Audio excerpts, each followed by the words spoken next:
ओम शांति। नज़र से निहाल। हम सभी इस संसार में पद्मा पदम भागवान हैं, जो स्वयं भगवान ने आकर हमें नज़र से निहाल किया है।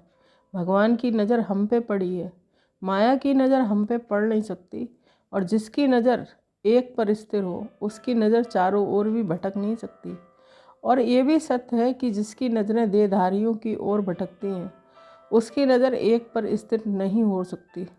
तो आइए हम निरंतर बाबा की नज़रों से निहाल होते रहें। बहुत सुंदर ये स्थिति है कि नैनों में एक की छवि समा जाए।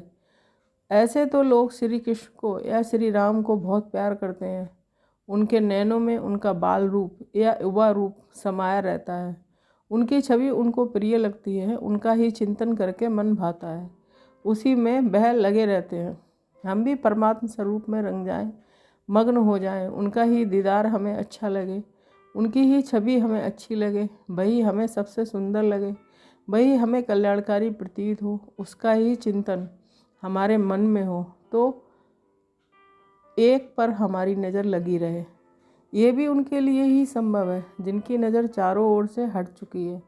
न जिनकी नज़र धन पर है, न देदारियों पर है, न मोह ममता पर है और न संसार के सुख साधनों पर है, लेकिन चारों तरफ से अपनी नज़र को हटाकर हमें एक में स्वयं को मगन कर देना है।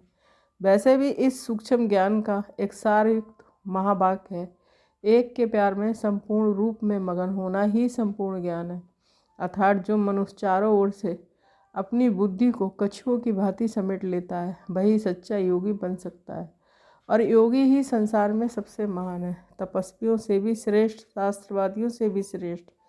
योगियों के श्रेष्ठ वाइब्रेशंस के द्वारा ही जग का कल्याण होता है। बाबा ने कहा, तुम मेरे स्वरूप में मगन रहो। जो मुझे 8 घंटे याद करते हैं, वह मेरे सबसे अधिक मददगार हैं, क्योंकि उनके द्वारा ही संसार में सुख, शांति, पवित्रता और शक्तियों के वाइब्रेशंस फैलते हैं।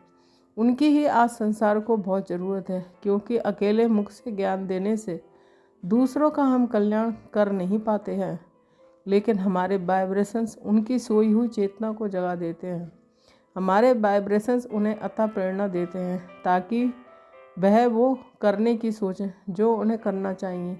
बाकी पाप तो बुद्धि को मलिन कर देता है। जिसको अपनी बुद्धि को एकाग्र करना हो, उसको देहधारियों की ओर से अपनी नज़रें हटानी पड़ेंगी। आप सूक्ष्म रूप से चेक कर सकते हैं कि यदि आप सारा दिन देहधारियों को देखते हैं तो आपकी बुद्धि भी एकाग्र नहीं होगी। लेकिन यदि आप देह के धारियों को देखना बंद करके उनके मस्तक में चमकती हुई आत्मा को देखें, तो पहले ही दिन से बुद्धि स्थिर होने लगेगी और हमारे साथ श्रेष्ठ वाइब्रेशंस भी उनको जाने लगेंगे।